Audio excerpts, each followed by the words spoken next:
Complicado. Eu diria que vocês vêm do ensino médio até com a... Me permite ficar sem máscara, senão vocês não vão entender o que eu falo, muito menos o vídeo. É uma matéria que o aluno já vem com preconceito do ensino médio. Às vezes a gente estuda pouco e a literatura eu diria que tem muito a ver com maturidade também. Quando a gente estuda no colégio, é uma matéria que a gente tem que decorar ali para ir bem na prova e só. Mas para estudar literatura para o Enem, para outros concursos, a maioria cai literatura em concursos militares, infelizmente, e vestibular, né, em geral cai. Então, vocês vão ver que o estudo dessa matéria é um pouco diferente, né? Não é aquela coisa desagradável que parecia.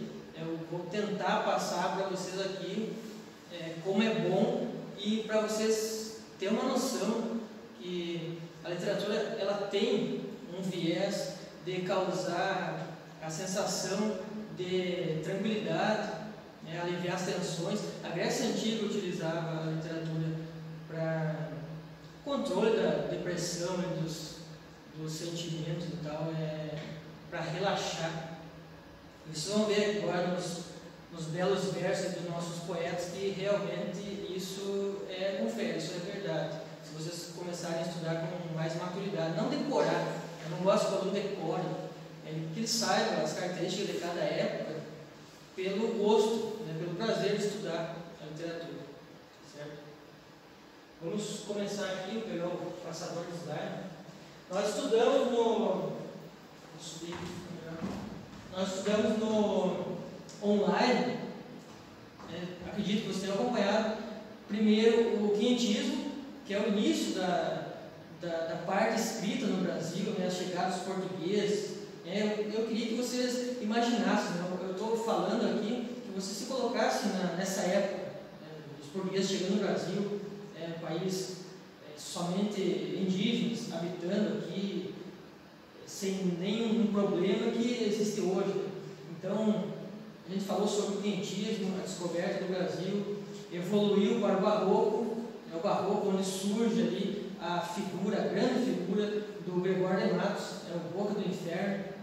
O Gregório de Matos já é cobrado em muitas provas de Enem, muito famoso, essa figura que a gente falou bastante no YouTube. E depois a gente passou para o arcadismo. O arcadismo. E é importante saber que a literatura se desenvolveu inicialmente na Bahia, com a descoberta do Brasil ali, e passaram-se 200 anos e não foi descoberto o ouro e as riquezas, o ouro e prata. Por isso, quando descobriram aquela riqueza em Minas Gerais, migrou a população para Minas Gerais, para Vila Rica, para Ouro Preto. Então, por isso que, e já foi questão do concurso também, que o barroco se desenvolveu na Bahia e o arcadismo em Minas Gerais, por causa dessa migração aí, levando em conta as riquezas que foram encontradas ali por volta de 1700.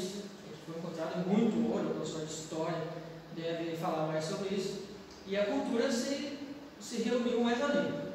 Aqui o romantismo, ele se desenvolve no Sudeste, principalmente em São Paulo, na cidade de São Paulo, um pouco no Rio de Janeiro, trazendo ali o Casimiro de Abreu. Em São Paulo, os principais, o Castro Alves, o Álvares de Azevedo. Então, é interessante que você saiba essa Bahia, Minas Gerais e Sudeste de São Paulo e Rio de Janeiro. Então, o romantismo do Brasil ele inicia em 1836. A gente vê aqui que o Brasil recém se tornou independente em 1822. A independência do Brasil. Então, essa é a primeira escola da fase nacional. Então, temos duas fases na literatura. Uma fase colonial, que aconteceu quando o Brasil ainda era colônia, e uma fase nacional que começou em 1822 e até hoje. Então, é importante saber isso. O romantismo é a primeira escola que surge na era nacional, depois da independência do Brasil. Não está muito escuro, hein, pessoal? Estão chegando? Tá. Então, aqui surge as primeiras escolas depois dessa época e tem uma necessidade de criar um nacionalismo, né? O Brasil é independente, então muda um pouco a visão das pessoas. Agora, o Brasil é um país que não precisa, não é mais colônia de Portugal, é um país independente. Então isso, a história ela reflete na literatura, tá certo? E o romantismo, ele é uma consequência direta de duas revoluções ocorridas no século XVIII, que foram a Revolução Industrial na Inglaterra e a Revolução Francesa. Por que o romantismo é resultado dessas revoluções? Então vocês observam que as revoluções aconteceram em 1700, o século XVIII, e teve reflexo no século XIX, em 1800.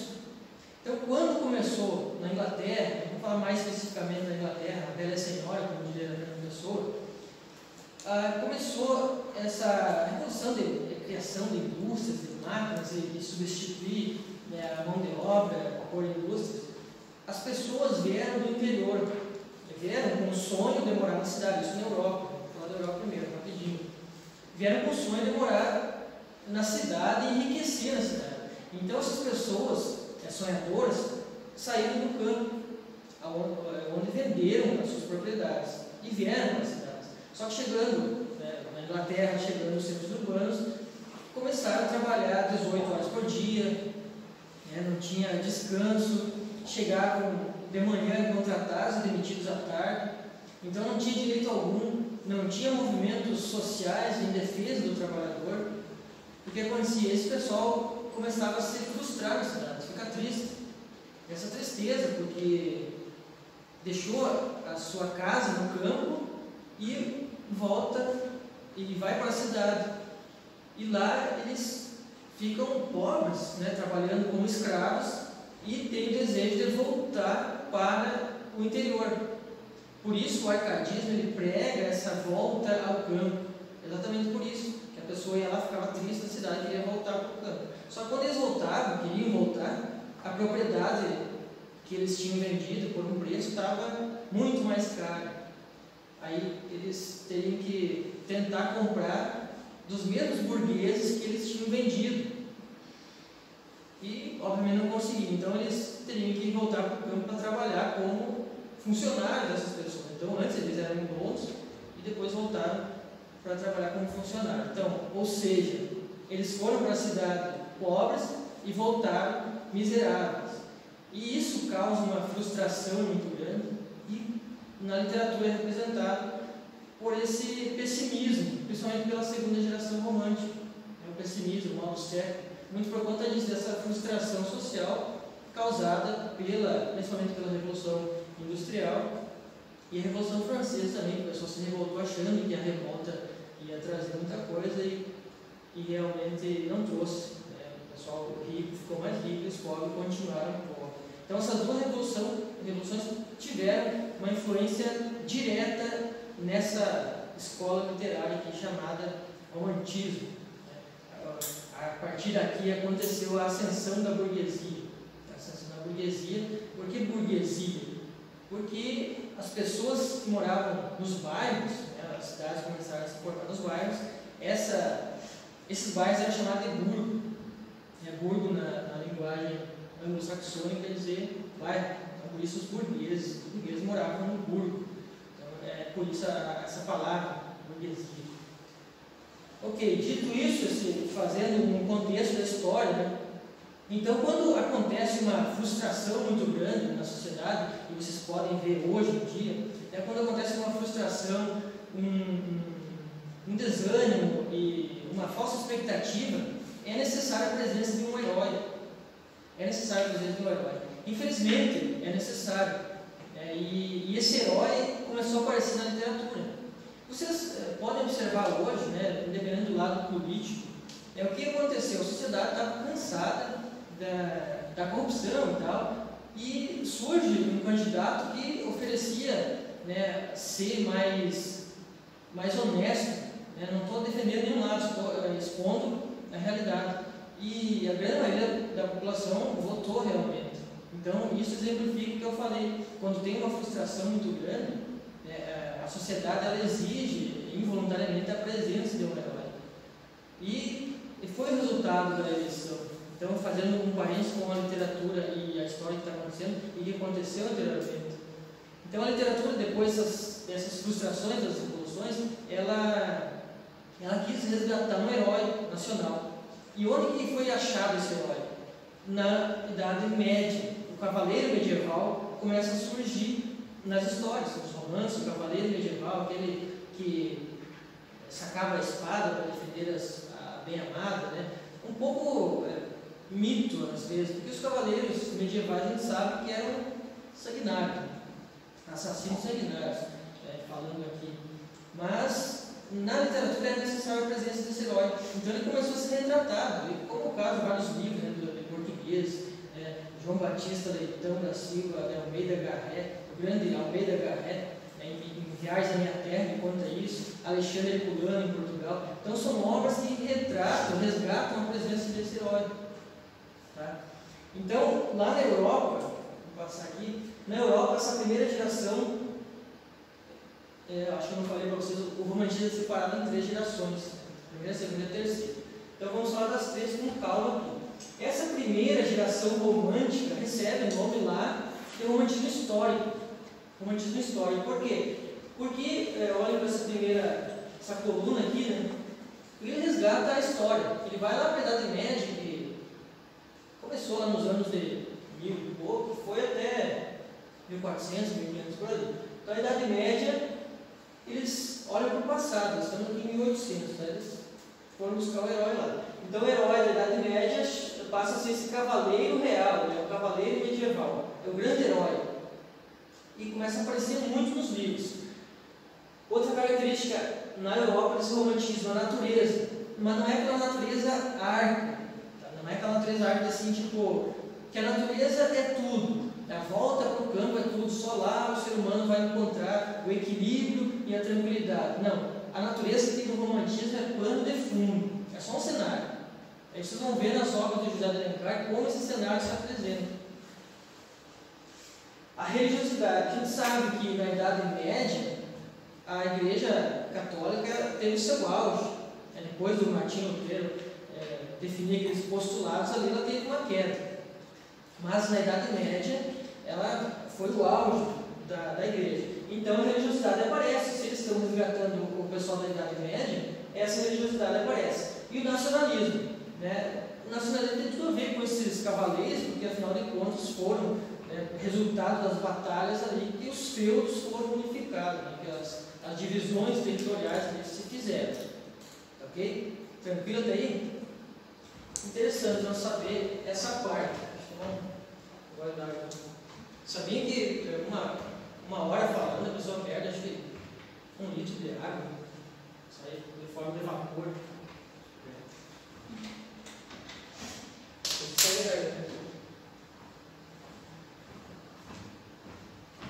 Muito bem, então vocês viram o que aconteceu na Europa. Isso aconteceu na Europa. Aqui no Brasil, como o Brasil era muito dependente financeiramente da Inglaterra e culturalmente da França, então o Brasil copiava, dizendo em outras palavras, o Brasil copiava tudo. Até o modernismo o Brasil foi copiando. Ótimo. Então vocês pensem comigo, o Brasil foi descoberto em 1500. Então, como eles queriam fazer essa literatura nacional, né, esse nacionalismo ufanista surgindo, né, com a independência do Brasil, eles tentavam trazer a cultura europeia para cá, mas transformar aqui o Brasil em realmente um país independente. Aí os autores portugueses olham para trás e a gente não teve Idade Média. Não teve Idade Média no Brasil. Porque já tinha passado, né, o conservadorismo, o humanismo estava abastecido, já que não foi descoberto o Brasil. Beleza. Mas os poetas, os escritores olhavam para trás e enxergavam o índio. Não, peraí, nós temos um herói, que é o índio. Então esse índio passa a ser o representante desse momento de primeira geração. Por isso que surgem índios absurdos, como o Peri, do José de Alencar, da obra Guarani. É um índio forte, até cabelos loiros, acho que ele tem. Esse é o herói europeu, mas que foi transposto para cá a imagem e semelhança do europeu. Por isso esse índio idealizado. Então o índio da primeira geração romântica do Brasil é o índio idealizado, principalmente as índias, as mulheres, como é o caso de Iracema. Índio idealizado. Alto, a gente sabe que índio tem uma estatura baixa, então aqui não, o índio era alto, robusto, forte, derrubava palmeiras peitadas para salvar a dona Cecília, como é o caso do Guarani. Então, a gente tem que saber isso. Tudo no romantismo é idealização, tanto na primeira geração como na segunda. Na primeira geração, a idealização do índio. O índio é idealizado. Na segunda geração, a mulher é idealizada. Ninguém vê defeito nas mulheres. Então, aqui as características da Idade Média resgatadas no Brasil através do índio. A natureza passa a ser representada por esse índio também. Nada mais natural, que o índio está na natureza, ele vive lá. A religiosidade. Como que esse índio representa a religiosidade? Foi catequizado desde a chegada dos portugueses aqui, então ele passa a ser esse representante também. E o nacionalismo, então, nada mais nacional do que o índio, tá certo? Então, notem que todas as características da Europa foram transpostas aqui para o índio herói. Então, por isso, por elevar o índio à categoria de representante da nação, essa fase, primeira fase romântica, aqui na Europa recebeu o nome de romantismo histórico, aqui no Brasil se chama indianismo. Ok? E quando a gente fala em indianismo, vem logo nomes como o do poeta Antônio Gonçalves Dias. É o poeta Gonçalves Dias, o poeta maranhense. Gonçalves Dias, autor de muitas obras literárias, como a Canção do Exílio. Vocês conhecem a Canção do Exílio? Eu acredito que já tenham ouvido no ensino médio ou em outra. A Canção do Exílio é uma canção belíssima, uma das mais famosas da literatura. Minha terra tem palmeiras onde canto sabiá. As árvores que aqui gorjeiam não gorjeiam no lar. Não permita a Deus que eu morra sem que volte para lá. Canção que foi parodiada por Oswald de Andrade no modernismo. Ele fala: minha terra tem palmares onde gorjeia o mar. Não permita Deus que eu morra sem que volte para a Rua 15 e sem que veja o progresso de São Paulo. Então ele faz uma paródia e teve outras também dessa Canção do Exílio, belíssima. Uma coisa interessante, uma curiosidade, eu gosto de trazer curiosidades, não sei se não estou fora da câmera, estou aparecendo. Tá danado? Ficar mais perto. Uma coisa interessante que eu gosto de sempre trazer, para despertar o aluno, algumas histórias. O Gonçalves Dias, ele fez essa canção quando estava em Portugal, estava morando em Portugal, fez esse poema, a Canção do Exílio. E ele fala, minha terra tem palmeiras onde canto sabiá, se refere ao Brasil. Não permita Deus que eu morra sem que volte para lá. Então ele está lá em Portugal, falando que para Deus não permitir que ele morra sem que volte para o Brasil.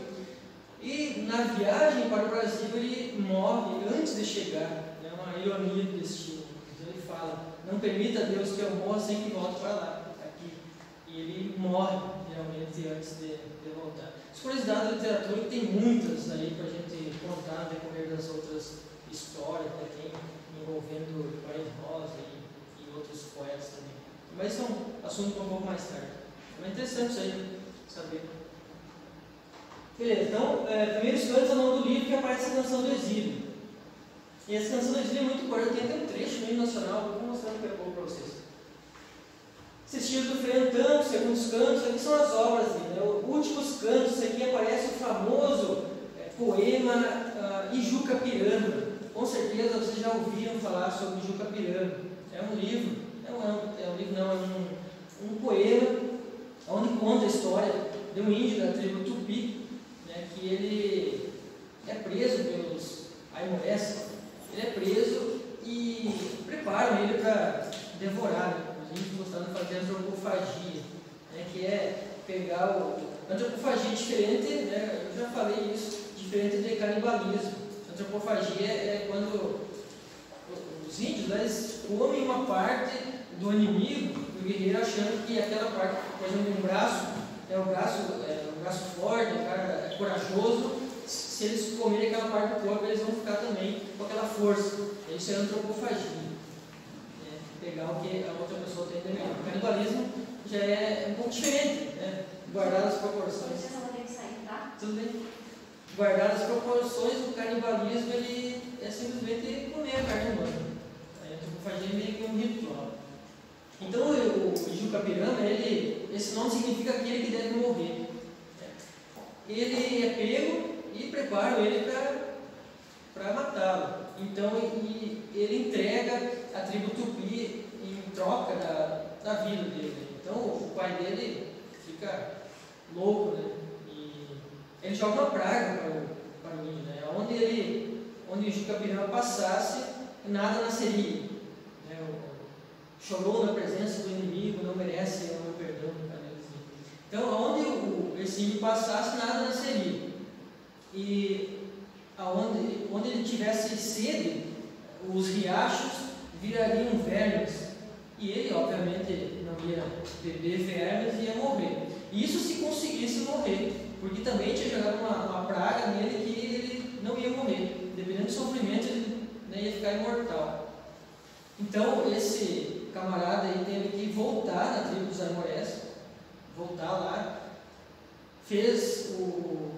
chamou o cacique para a briga, né, e fez refém toda a tribo lá dos aimorés, brigou com esse cacique até a morte do cacique, ele não poderia morrer. Então matou, aí foi lá para o pai dele, para ver se o pai dele perdoava ele, e acabou ficando tudo bem.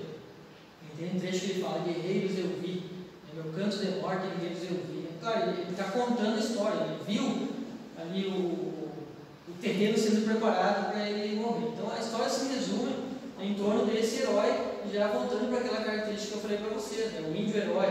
O índio era quase um Rambo amazônico, fez a tribo inteira de refém para honrar o nome lá da tribo. Então, basicamente, esse é o resumo aí do Jucapiranga, que significa aquele que deve morrer. O Salvatino, eu vou daqui a pouco mostrar um poema para vocês, dele, aquela canção do exílio. Tem o Canto do Piaga também, é muito famoso, né? O Gonçalves Dias ele fazia poesia no ritmo do batuque indígena, né? Tem um poema que ele fala: ao guerreiro da tábua sagrada, ao guerreiro da tribo Tupi, fala Deus no Canto do Piaga, ao guerreiro nos cantos ouvir. Então, se a gente perceber com mais atenção, esse canto que eu falei para vocês agora, ele tem uma batida, que é a batida de guerra do indígena, né? Se eu olhar ao guerreiro da tábua sagrada, ao guerreiro da tribo Tupi, então esse é o batuque indígena. Por isso que dizem que o Gonçalves Dias ele faz a poesia ritmada no batuque indígena. Então o Canto do Piaga é um belo exemplo disso aí. Gonçalves de Magalhães é o outro que não tem tanta importância, mas ele que deu início ao romantismo com essa obra, Suspiros Poéticos e Saudades, em 1836. É o nome da primeira geração romântica. Vou mostrar aqui para vocês a canção do exílio, um trecho, e vejam se vocês conhecem alguma parte aqui que lembra outra coisa. Ó. Minha terra tem palmeiras, onde canto sabiá, as aves que aqui gorjeiam não gorjeiam como lá. As aves que cantam aqui não cantam como lá. Nosso céu tem mais estrelas, nossas várzeas têm mais flores, nossos bosques têm mais vida, nossa vida mais amores. Isso aqui é um trecho do hino nacional. Então, observe que o camarada que fez o hino nacional, ele tinha um conhecimento muito grande de literatura.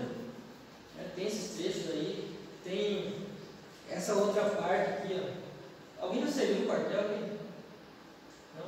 Tem uma canção no quartel que tem esse trecho aqui, ó, que eu falei para vocês no início: não permita, Deus, que eu morra sem que volte para lá. sem que desfrute os primores que não encontro por cá, sem que ainda aviste as palmeiras onde o campo está vendo. Essa parte que eu falei que ele pediu para não morrer e acabou morrendo. Na canção dos pracinhas que foram na Segunda Guerra Mundial, tem a canção do Expedicionário, que foi feita em homenagem aos pracinhas. Tem esse trecho aqui, ó. Então esse cara que fez essa canção é um cara que tem um conhecimento também da literatura. A canção diz assim: não permita Deus teu amor sem que volte para lá. Também é a mesma coisa, só que depois muda, fala sem que leve por divisa esse bem que simboliza a vitória. Então ele muda um pouquinho, mas ele tira um trecho aqui dessa canção do exílio do Gonçalves Dias. Tá certo? Isso foi em poesia. Temos autores em prosa também, como José Martiniano de Alencar, o nosso grande José de Alencar, autor dessa tríade indianista, Iracema, Ubirajara e o Guarani. Vocês já ouviram? Provavelmente a Voz do Brasil. Tem uma música de abertura da Voz do Brasil que se chama Guarani, foi em homenagem ao José de Alencar. Até hoje, desde quando foi criado, se não me engano, os governos de Júlio Vargas lá, tem essa canção em homenagem ao José de Alencar. O Guarani se chama pela canção. Até esse dia deu no Jornal Nacional uma homenagem à Voz do Brasil e falaram isso. Então essa é a tríade indianista de José de Alencar. Iracema, a Virgem dos Lábios de Mel. Quem não conhece Iracema? Do cabelo mais negro que a asa da graúda, do andar mais suave que a ímã da campina, e do hálito mais perfumado que a flor da baunilha. Então ele compara essa Índia praticamente a uma floresta ambulante. Mas vocês reparem que a natureza aqui é um pano de fundo. O principal é a Índia, que tem o cabelo mais longo que o talho da palmeira, tem o sorriso mais doce que o favo de jati. Então ele compara ela à natureza. Então ela é a representação. É um pouco, um tanto exagerada essa narrativa do José de Alencar, mas que destaca a presença da natureza na Índia. Ela nem sequer pisa na grama, ela resvala o seu pé graço sobre a relva do cuco. Então, essa é a Iracema, que se apaixonou por um português no livro que fala, o Martim Soares, e ela dá uma flechada nele, ela dá uma flechada, ele faz todo um drama, e ela se apaixona por ele. Quando se olham, nasce um amor entre eles, e daí nasce um filho chamado Moacir. Moacir, que na linguagem tupi significa aquele que deve morrer. Aquele que deve morrer, não, perdão, eu tive campeão. Moacir significa o filho da dor. Muita informação. O filho da dor Moacir, ele nasce aí, e a história dá a entender que esse português ele tinha um amante, ele tinha uma noiva em Portugal, e aí assim fica sofrendo por ele. Basicamente, então, a história se resume em torno disso. Mas o interessante é que vocês percebam aí a presença da natureza nessa obra e nesses trechos aí da Iracema que eu falei para vocês agora. Se alguém quiser completar com alguma coisa, tiver algum conhecimento, ele pode ficar à vontade. Tá? É uma conversa aqui, a literatura, eu gosto de trazer algumas histórias para distrair, para tornar isso mais agradável, como eu falei para vocês. Tá certo? Fecha aqui, Senhora, o sertanejo e o gaúcho, algumas obras, tem outros que eu já dedicar, mas eu deixei essas aqui até para resumir, para não ficar muito cansativa a aula da literatura. Como eu falei, você já tem um pé atrás com a literatura, Então, o objetivo é fazer com que ela fique mais agradável. É ruim lá você ter máscara porque ele não sabe a reação, sabe se estão gostando, estão entendendo. A literatura dá para ir falando, agora o português, que é mais complicado. A gente explica um verbo, um sujeito, e todo mundo fica olhando ali com cara de paisagem, ele não sabe, não tem aquele retorno se estão entendendo ou não, é complicado isso. Por isso que. Mas eu gostei da turma de vocês, pelo menos balançou a cabeça. Mas é isso aí, senão eu estou entendendo. Os alunos da ESA estão me devendo, eles não reagem, simplesmente ficam ali, parece que eles não estão entendendo, eles não querem passar a matéria para frente, fica voltando e até perguntam, entenderam? Isso balança a cabeça. Tá, então fechamos essa primeira geração romântica. Primeira geração, vocês lembram o nome? Na Europa, o romantismo histórico. Aqui no Brasil, indianismo. Isso, indianismo, tudo bem. indianismo. Geração nacionalista, também geração que busca esse resgate do Brasil, né? O Brasil família. E a segunda geração romântica, que você já causa um impacto de ver essa imagem aqui. Tem um cemitério ali, a imagem não fica muito clara, mas é um cemitério. Então tem tudo a ver com essa segunda geração. Então a gente olha que a primeira geração ela foi feita pelos poetas e escritores mais velhos, aqueles que tinham uma vivência, já uma bagagem de vida. Essa segunda geração ela foi feita exatamente pelos mais jovens, aqueles que não tinham uma bagagem ainda histórica, né? E por falta de ter essa idade, essa maturidade, eles se espelharam muito num escritor chamado Lord Byron, né? O inglês Lord Byron. De muitos problemas, né? Muita depressão, esse poeta ele influenciou muito essa geração, um escritor, né? Na poeta. E eu queria trazer, tinha alguns livros ali que eu ia trazer para vocês, acabei saindo meio em cima da hora ali e acabei esquecendo. Não, mas, além do Lord Byron, teve um outro que eu acredito que foi o principal responsável pelo desenvolvimento dessa segunda geração romântica, que é o Goethe, é um escritor alemão, que fez o livro Os Sofrimentos do Jovem Werther. Se você procurar aqui na livraria, não vai encontrar. Esse livro é bem difícil, tem que encomendar. Eu encomendei ali, é um livro pequeno, é barato até, acho que é R$30, mas é um livro que influenciou muito essa galera aí. Sofrimentos do Jovem Werther. Esse camarada aí, ele, vou contar o livro para vocês, é complicado, mas ele transfere para a literatura esse sofrimento de um amor não correspondido. E esse livro ele foi proibido na Alemanha porque tinha causado um surto de suicídio. As pessoas estavam se suicidando porque achavam bonito. E se matavam geralmente usando a roupa do personagem. Uma roupa amarela com azul. As pessoas se matavam. Então na Alemanha foi proibido esse livro, porque causou um fanatismo muito grande. O Sofrimento do Jovem Werther. Se vocês esqueceram, depois me perguntam ali no grupo se alguém tiver interesse. Só não se matar. Mas é interessante, é bem curto. Ele fala do amor desse Werther pela Carlota. O amor, para você ter uma ideia do quanto ele amava ela, tem um trecho do livro que ele manda um escravo, na época tinha escravidão, né? Ele manda um escravo levar um bilhete para Carlota, porque ele tinha outro compromisso e não pôde.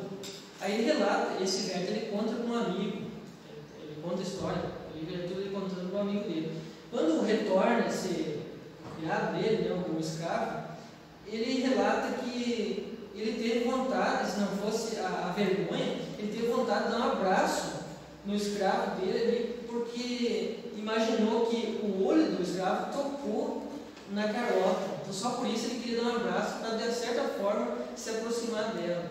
Então esse é um amor louco mesmo. Então por isso que se vocês forem ler aí o livro, vocês vão ver o desfecho. Eu lembro no ensino médio, que foi a parte que me marcou da literatura, da parte romântica. Eu lembro que foi o que eu pesquei, peguei assim, guardei pra mim, que era um romantismo fanático, de eu ter a ponto de morrer por isso e por esse amor, e da mulher também. E eu lembro que, porque eu apresentei um poema, é A Valsa. A Valsa do Verdadeiro. Isso. E eu decorei esse poema de cabo a rabo porque eu me encantei por ele, era muito bonito mesmo. E daí, é bonito. E foi o que eu guardei, que era um amor muito louco, assim, arrebatador, que eu vivia para aquilo e era aquilo e pronto. E ou ela te amava ou eu morria amando ela. A valsa é belíssima, né? O ontem na dança valsava, olhava para outro, não eu. É muito bonito. E a valsa, ela é um poema que, se for ver, ela é no ritmo da valsa. O ontem na dança, que cansa, voava, cansava. Então ela é bem no ritmo e é uma palavra em cada linha, né? Muito muito, mas se alguém tiver curiosidade, vou ler a valsa do Casimiro de Abreu.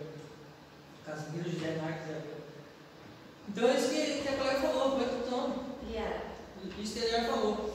É uma paixão exagerada como o jovem Werther, que eles ficam nessa frustração amorosa, tá? E isso que leva essa segunda geração para esse exagero. O romantismo é exagerado, tá? Então, voltando aqui, temos as características dessa geração, né? A segunda geração romântica, chamada de ultra-romântica, mal do século ou byroniana, em homenagem a Lord Byron.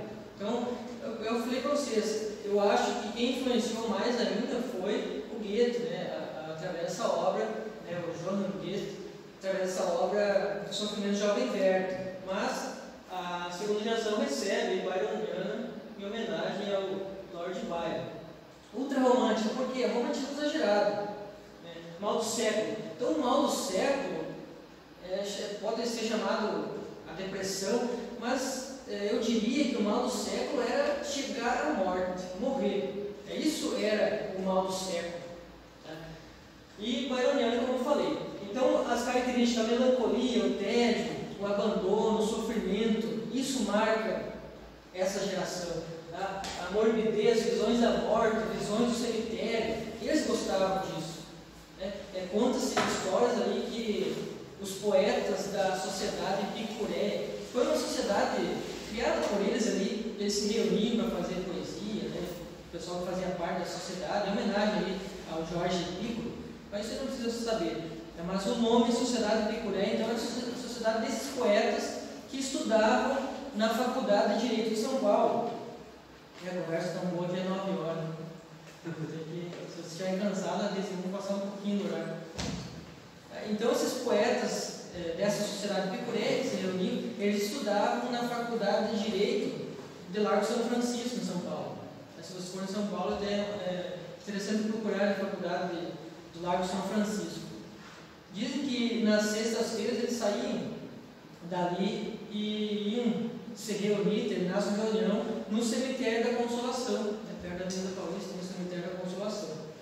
E ali eles se reuniam para passar a tarde, fazer poesia, para dormir, dormia lá, o Álvares Azevedo gostava de dormir no túmulo, era um pessoal meio louco, né? E eles gostavam de viver, né, nesse mundo mórbido. E tem, hoje em dia, tem gente que gosta disso aí, não estão muito longe.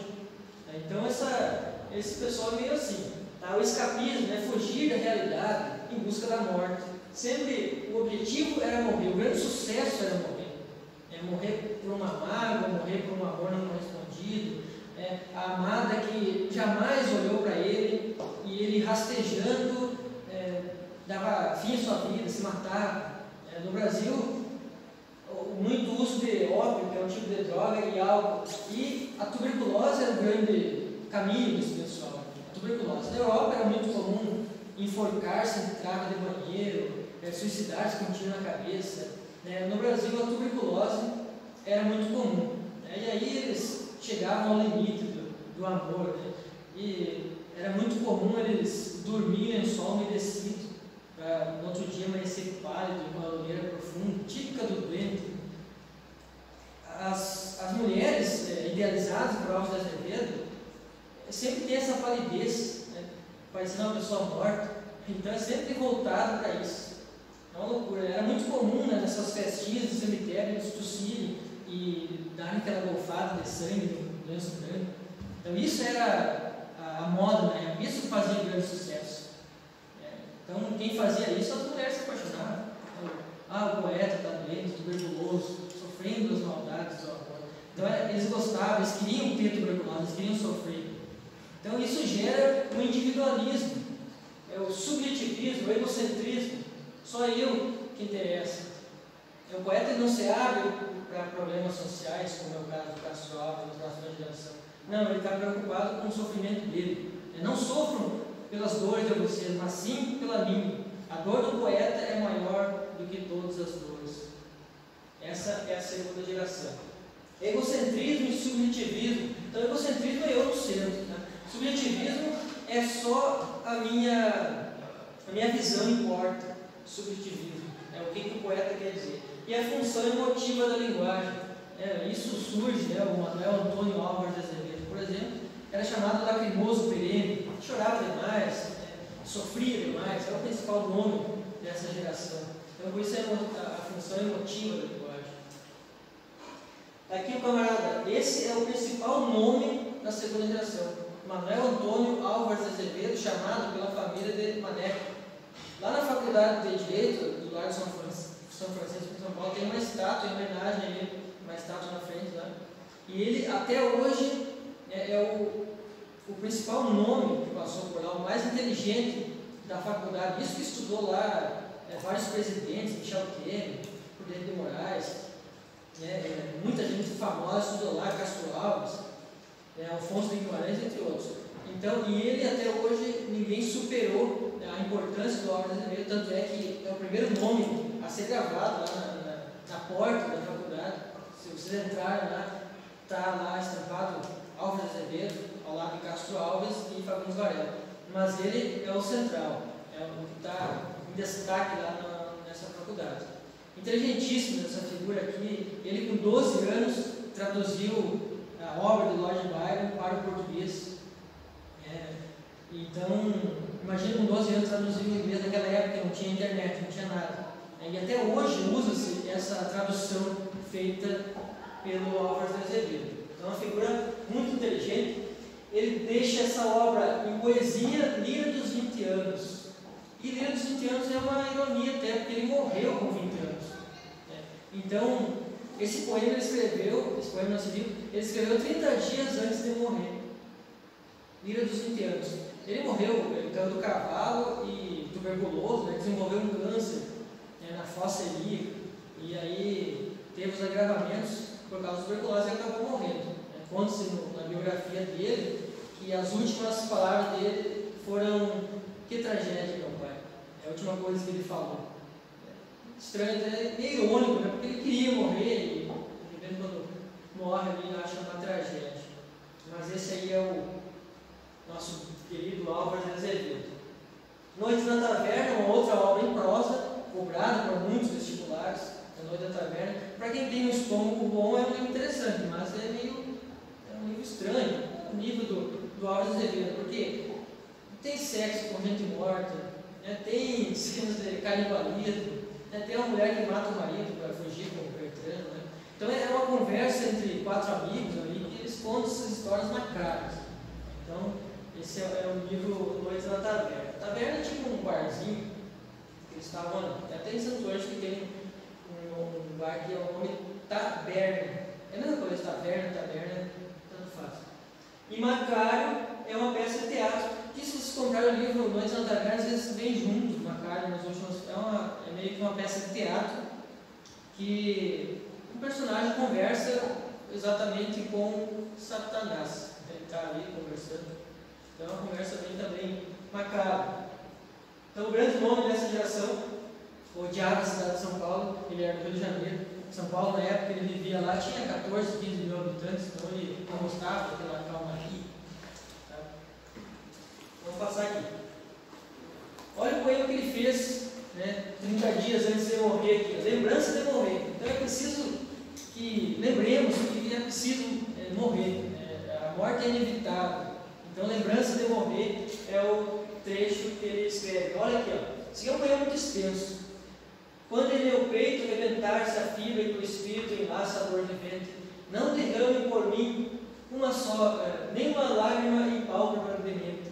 Sentirei saudades de ti, minha mãe, pobre coitada, de meus amigos, poucos, bem poucos, que não zombaram de mim, quando em noite de palidez minhas crenças duvidavam. Descansem o meu leito solitário na floresta dos homens esquecida, a sombra de uma cruz, e escrevam nela. Foi poeta, sonhou em amor na vida.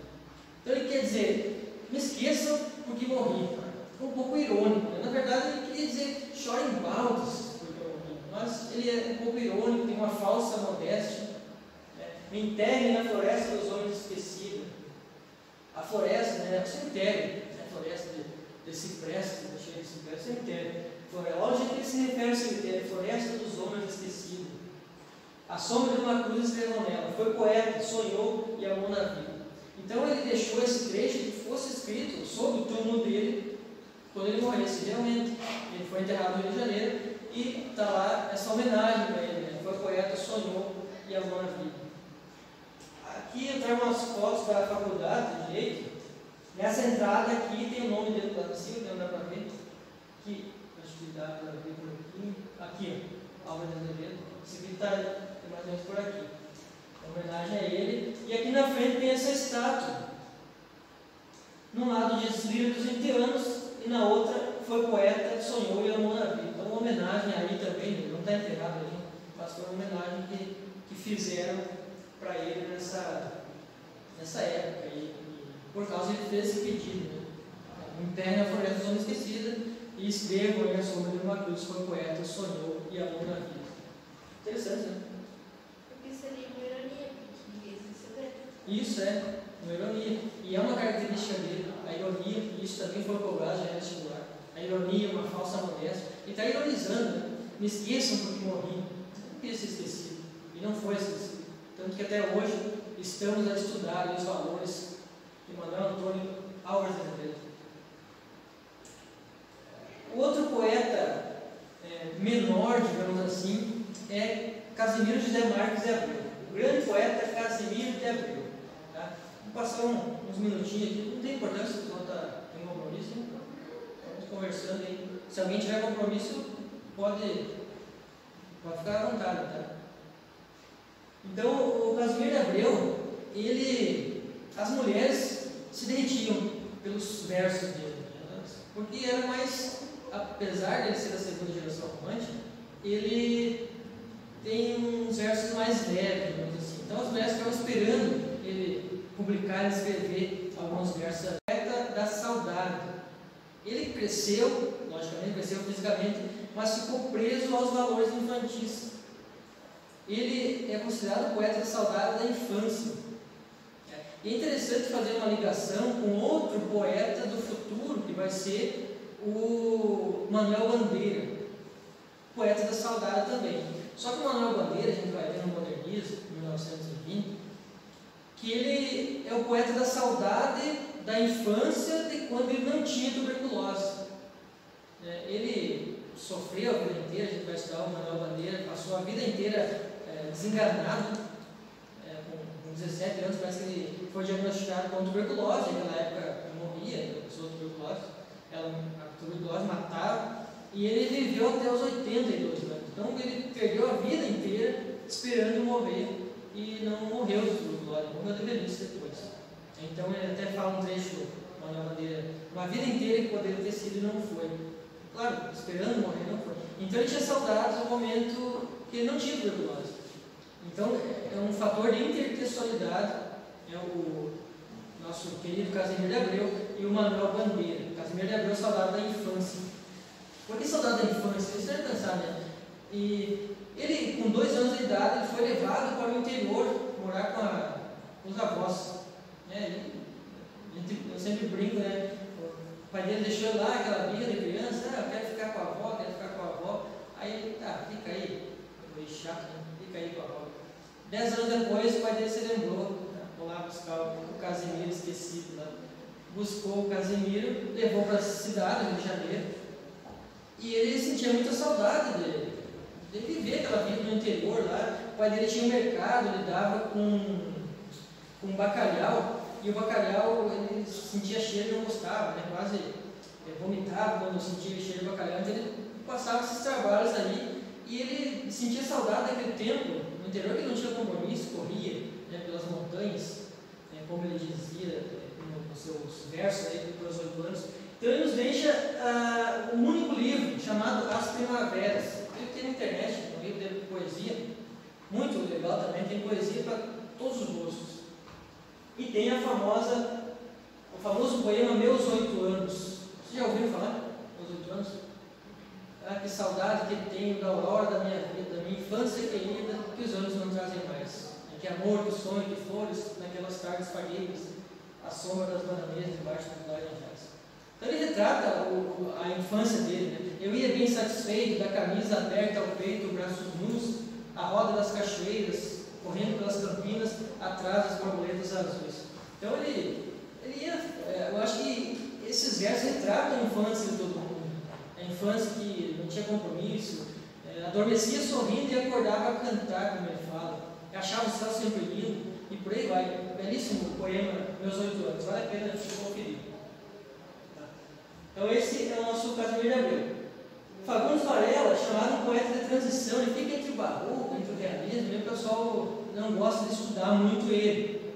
Esse é o outro nome aqui, Fagundes Varela, Nicolau Fagundes Varela. Ele talvez tenha a história mais triste da literatura. Fagundes Varela, ele estudou na faculdade de Direito também. Tem os 3 nomes lá, Alves Azevedo, Castro Alves e Fagundes Varela. Esses 3 grandes nomes que passaram por essa faculdade. E ele era um alcoólatra, era um bêbado. Com 14 anos já era viciado em bebida. O pai dele casou ele com uma mulher lá com 18 anos, achou que ele ia melhorar e piorou. E numa bela tarde de bebedeira, depois de se juntar com Alves Azevedo e a galera do mal lá, chega em casa bêbado e não vê o filho dele de 3 meses, e deita em cima do guri e mata o Emiliano, que morre asfixiado com o peso do próprio pai. Então o Fagundes Varela, ele pirou, ele perdeu os amigos, o Alves Azevedo morreu, o filho morreu, então ele se desiludiu da vida, foi internado, ficou louco, claro, imagina, embora ele não tenha matado por gosto, mas foi com a gente, causador da morte do filho, ele perdeu a sanidade, foi internado, fugiu de manicômios, e teve uma vida muito triste. Numa dessas ele estava voltando para casa, depois que saiu do manicômio, lá deram um quê, ele estava curado, saiu, foi para um bar lá, exagerou de novo na bebida, entrou num mato perto da casa dele, foi visto ali entrando no mato, e 3, 4 dias, nada, ninguém sabia, daí não lembrou que tinha visto ele entrar no mato, foram procurar o Fagundes Varela, e o cheiro lá denunciou que ele tinha morrido, teve um ataque súbito ali, ninguém sabe se foi do coração, morreu, assim como teve a vida triste, na hora de morrer, morreu sozinho ali, no matagal perto da casa dele. Então esse é o Nicolau Fagundes Varela, e ele deixa essa obra Cântico do Calvário em homenagem ao filho Emiliano, os poemas bem tristes até, que ele deixou aí o nosso Fagundes Varela. Tá certo? Passando aqui, tem outros menos importantes, eu coloquei aqui para vocês, depois eu lanço lá no WhatsApp, talvez. A aula, vocês podem conferir algumas obras aqui. E essa terceira geração, que é mais curta, que a gente tem que falar sobre ela, passando os 15 minutos, nós começamos atrasado. Essa terceira geração já se distancia um pouco da segunda geração e da primeira também. Essas gerações, a primeira e a segunda, elas ficaram voltadas para o próprio umbigo, digamos assim, a primeira criando esse herói, a segunda o sofrimento, essa terceira já é uma luz no fim do túnel para chegar ao realismo. Então existe uma preocupação social aqui nessa terceira geração. Então ela recebe o nome de Condoreira ou Hugoana.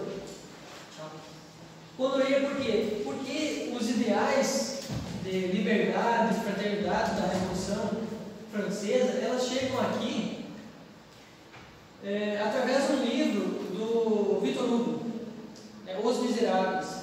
Então, por isso, Hugoana, em homenagem a Victor Hugo.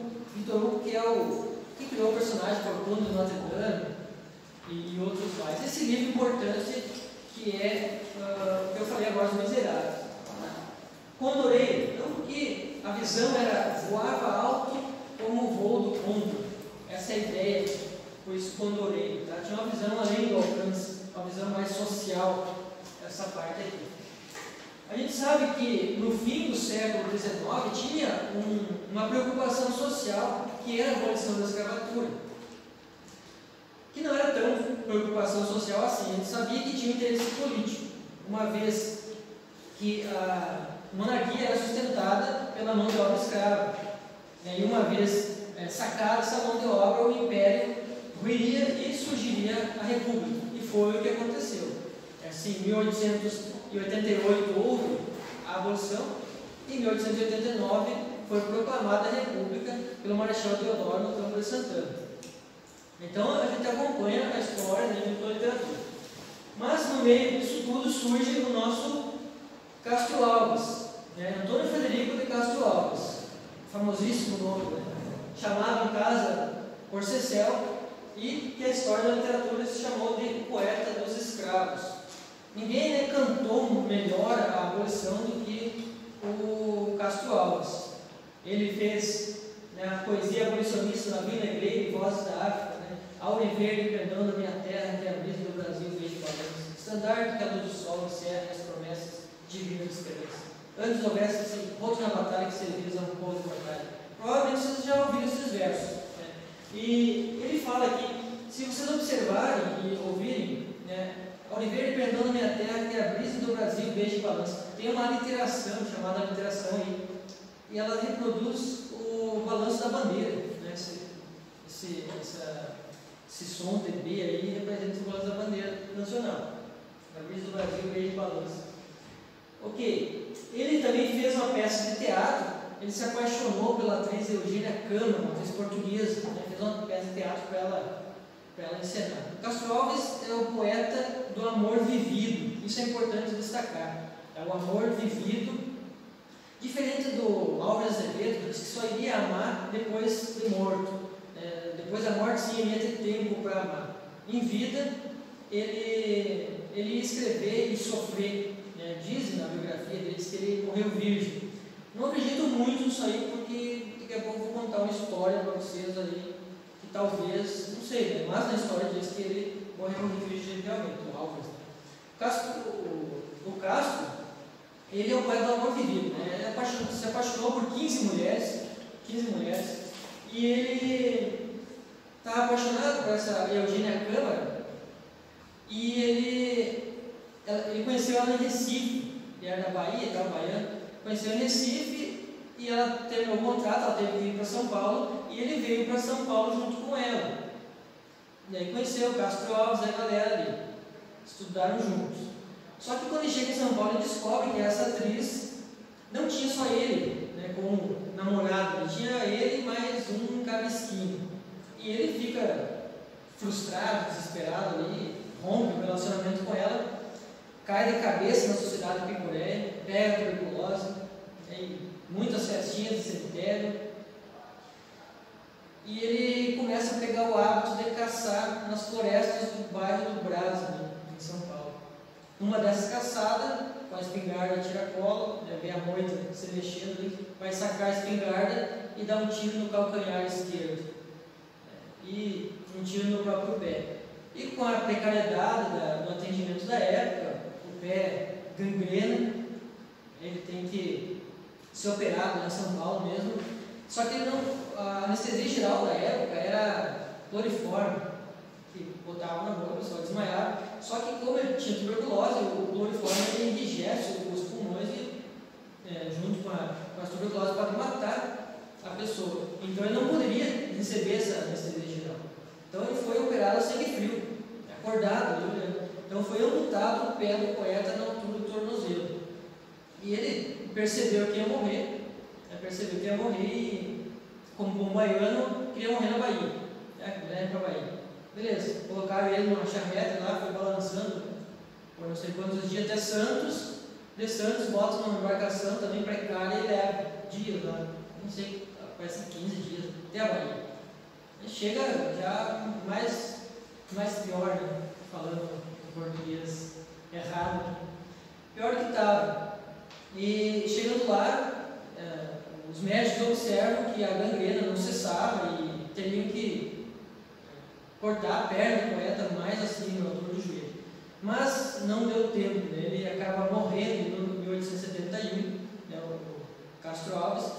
Tem conta-se a história, que a enfermeira que estava no quarto com ele, que ela relatou que antes de morrer ele pediu para que ela colocasse ele perto da janela, onde estava batendo sol, tuberculose, sempre muito frio. E ela colocou, ela conta que quando ele colocou, ele disse: invada-me a luz do sol, porque estou a caminho da escuridão eterna. E virou a cabeça para o lado e morreu. Quer dizer, poeta até o último minuto. Né? Então, até na hora dele morrer, ele percebeu que não tinha mais jeito. E declamou esses versos, ele criou na hora. Isso foi a enfermeira que assistia ele que falou. Então, aí morre o Castro Alves. Ele tem um lirismo, que é parte amorosa dele, né? Escreveu Espumas Flutuantes. Quando ele percebeu que ia morrer, dias antes, ele escreveu esse livro, Espumas Flutuantes, que o próprio nome já é bem sugestivo. Espumas Flutuantes. Porque a gente, se olhar a espuma em cima da água, ela é passageira, né? A água bate ali, gera aquela espuma e logo passa. Então a vida é fugaz. Ele se referia a isso, a vida é fugaz, como as espumas flutuantes. Ele escreveu esse livro, então, eu tenho um trechinho aqui que eu vou mostrar agora, que ele fala, ele tem essa percepção que vai morrer, e daí ele escreve algumas coisas ali. Tá? Tem uma história dele do Álvares de Azevedo, lá no cemitério da Consolação deles. O Álvares de Azevedo gostava de dormir dentro de túmulos. Né? O Castro não era muito disso aí, não gostava muito, mas eles iam os dois lá para o cemitério. O Castro Alves ficava lá de fora cuidando, para ver se a polícia não aparecia, e o Álvares de Azevedo dormia lá no sul. Passava a noite inteira dormindo e o Castro de guarda. E aí, geralmente a polícia ia ali, achava que eles estavam roubando, prendia os dois, levava para a delegacia. Horas depois eram soltos, por causa que o Álvares de Azevedo era um poeta importantíssimo, né? Apesar de ser novo, era influente da família Azevedo, né? E eles acabaram soltos. Mas em uma festinha dessa aí, o Álvares tem a ideia de fazer um casamento. Eles contratam uma prostituta de São Paulo para fazer o casamento. O Álvares ia casar meia-noite no cemitério da Consolação. Aí Castro Alves ia ser o padre, convidaram mais uns ali para ser os jurados, testemunho do casamento, e está tudo armado. Por isso que eu digo que não sei se ele era virgem realmente, a história conta, mas se eles sabiam onde eram os bordéis e onde é que estavam as prostitutas, imagino que eles deviam fazer a festa, usando droga e tal. Mas, daí fazem a cerimônia, nem casam os dois, casamento mórbido ali, e depois do casamento eles vão para a lua de mel, dentro de um túmulo. Okay. Desce a prostituta lá, se deita, o Álvares de Azevedo vai junto, ele fecha os dois. Quando abriram, a mulher estava morta, morreu.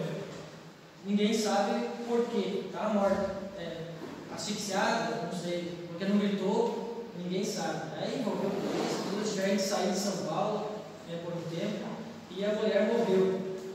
Eu não sei se a história fica. Essa história fica, né, nos anais de São Francisco lá, como uma coisa sem conclusão. Morreu a prostituta ali no tubo. Também a ideia do Álvares de Azevedo. Bom, isso aqui, então, é o último poema que eu apresento para vocês, que é os versos que ele falou na percepção da morte. Adeus, pálida amante dos meus sonhos, adeus vida, adeus glória, amor, adeus.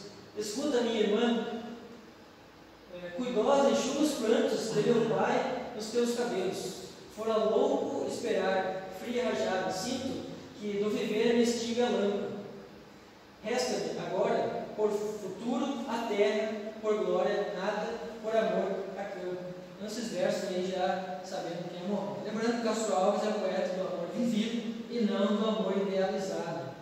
Assim como o amor vivido igual Vinícius de Moraes, que vai estudar também. Alguns outros nomes aqui, tá? Joaquim Manuel de Macedo, escreveu A Moreninha, que é considerado o primeiro romance brasileiro. Vocês encontram fácil nas bibliotecas aqui. E alguns outros livros, tá? Bernardo Guimarães, famoso, a Escrava Isaura, a Visconde de Tuné, e alguns autores eu deixo nos slides para vocês, depois eu passo no WhatsApp. Tá? Alguns outros poetas aqui, destaque para Manuel Antônio de Almeida, Memórias do Sargento de Milícias, Martins Pena, destaque para o teatro, Arthur Azevedo, alguns menos importantes do que esses que eu falei, tá certo? Geralmente cai mais no mim esse que eu falei. Ok? Eu vou dar um exercício para vocês levarem, depois eu passo o gabarito no grupo ali, tá certo? Assim, para vocês terminarem, amanhã talvez, daí eu transfiro. Beleza, pessoal? Espero que tenham gostado dessa primeira aula presencial de literatura. A próxima aula a gente fala sobre o realismo e o Machadão, Machado de Assis, tá certo? Boa noite a todos aí e até a próxima.